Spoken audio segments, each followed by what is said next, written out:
Hi everyone! Welcome to the Empath Tarot. Another love reading, timeless and general. Take what resonates lang po. Maybe some part of the reading makaresonate kayo, some part of it hindi.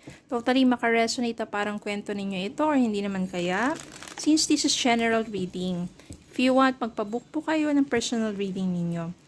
Okay, so tignan po natin kung ano ang mga mensahe, mga gabay at aral sa buhay, pag-ibig, and life in general ang ating mababatid sa reading na ito.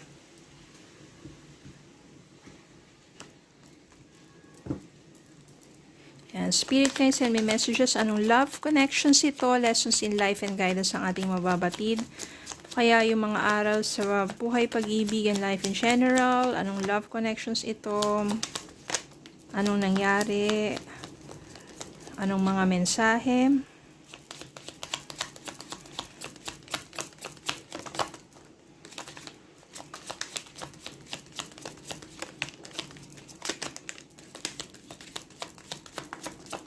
Yan. Send me more messages, Spirit Guide. Okay.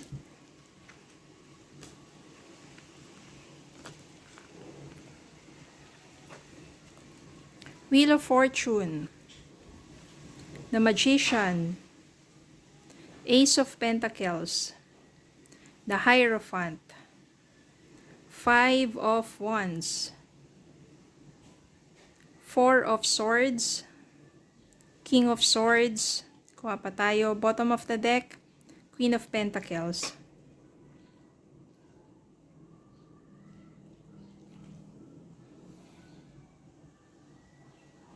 Meron ditong 5 of Wands. Ibig sabihin, may conflict, may pag-aaway, pagtatalo, struggle, diba? Parang opposite kayo ng mga prinsipyo, perception, idea, or what. Kaya palagi nagtatalo, palagi kayong hindi magkasundo ng person mo, palagi nauuwi sa away, mainit ang ulo, ganyan, being defensive, kaya magulo. Naging magulo ang inyong pagsasama. Meron dito na parang minsan, you just need to rest. Kapag feeling mo masyado ka ng stress sa person mo sa palagi ninyong pagtatalo, kailangan ipahinga mo yung isipan mo. Kailangan kasi pareho kayong matuto, pareho kayong magbigay, sabihin natin, mag-compromise. Pag palagi yung pinagsasabayang emosyon, pagtatalo ninyo, wala talagang mare-resolve. So, kailangan ng isa magbigay. No, you have to compromise. Tapos pag-usapan na maayos in order to resolve kung ano man yung mga conflicts ninyo. Kasi kapag pareho kayo mataas ang emosyon ninyo, di ba? Talagang hindi kayo magkakaayos niyan. Feeling ko dito, nagkahiwalay kayo ng person mo. Then the Magician dito is, you are manifesting na magkabalikan kayo ng person mo. Yung person mo rin is also manifesting na magkaroon ng panibagong simula. Para dito is you are manifesting your desire and your person's desire na magkaayos kayong dalawa. Palagi kasi mainit ang ulo ninyo, palagi kayo nag-aaway. So, gusto nyo lang parang minamanifest ninyo ng harmonious relationship.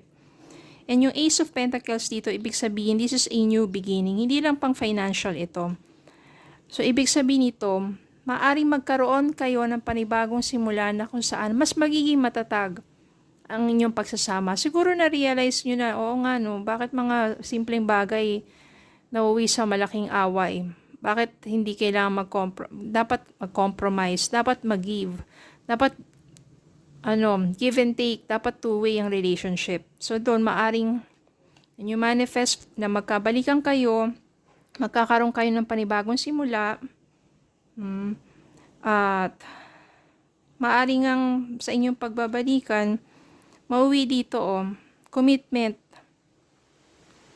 marriage, kasi pahalagaan nyo na yung isa't isa. Pahalagaan nyo yung damdamin at kaisipan ng isa't isa, mas magiging sensitive na kayo sa kanya-kanya yung partner. Hindi katulad dati, napakarang immature, diba, insensitive. So, pahalagaan nyo ang isa't isa at maaaring mauwi ito sa isang long-time commitment, which is marriage. Yung person mo, ayan, mas magiging ano siya, sabihin na natin na conversational. Sasabihin niya kung ano yung nasa thoughts niya para mas maging maayos kayo. Diba? Kung dati sabihin natin na ano, bakit hindi siya nagsasabi sa'yo, parang mas dominant ka, ganyan. Pero ngayon, ikaw naman, nandito yung pagiging ano mo, napakasipag mo, masinop ka. Kaya naman makakamtan mo yung mga pangarap mo. You will grow, you will prosper, you will succeed. Magiging successful ka in life. Ngayon, magiging katuwang mo na siya. Naayos niyo, na-resolve niyo na yung mga ganong klaseng mga ano ninyo sa inyong relasyon. Magiging maganda ngayon ang inyong destiny. Yung fate. Wheel of Fortune dito, ibig sabihin good fortune. Kasi, inayos niyo yung energy niyong pareho. Ito kasing 5 of Wands dito, napaka-nega ng energy na to. Kaya nga palaging conflict, oh. Pero when you try, kunwari nag-separate kayo, tapos dun nyo na-realize yung mga pagkakamali, pagkukulang, kailangan i-adjust nyo sa isa't isa, then binigyan kayo ng panibagong pagkakataon to be together again, commitment, tapos nag-mature kayo, magiging maganda ang inyong future together. Wala tayo na message para sa inyo.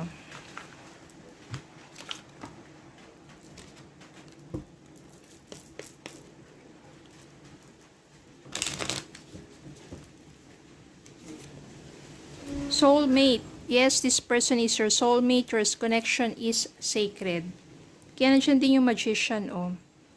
So, signifies that whatever happens, you're still manifesting and you desire to be with one another because you are soulmate.